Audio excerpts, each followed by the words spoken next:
ఈరోజు దేవుని పిల్లలమైన మన గుణం బాగుండాలి.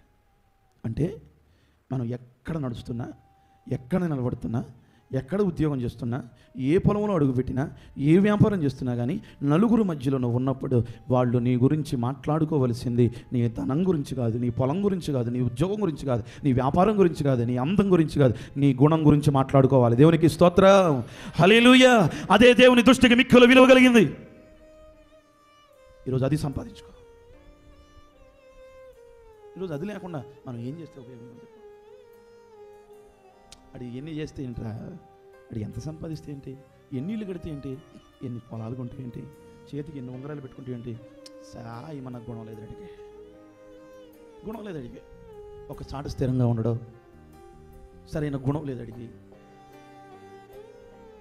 జనాలే వీడి గురించి, వీడి గుణాల గురించి మాట్లాడుకున్నట్టే ఇంకా దేవుని దృష్టికి వీడు ఎట్లా విలువ కలిగినోడుగా మారతాడు? మారడు. ఈరోజు గుణం సంపాదించుకోవాలి. పలానోళ్ళ అబ్బాయి అండి, పలానోళ్ళ పిల్లవండి, అసలు వాళ్ళండి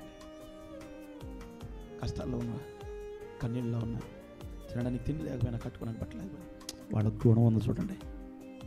వాళ్ళ గుణం అది దేవుని దృష్టికి మిక్కిలి విలువ కలిగింది. అది అలంకారంగా మార్చుకోవాలి. ఈరోజు దేవుడు నాకు నేర్పింది.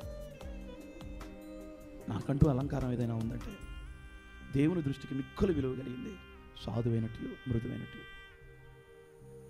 ఈరోజు అది మనం సంపాదించుకోవాలి. దేవుని దృష్టికి విలువ కలిగింది ఏంటంటే గుణం.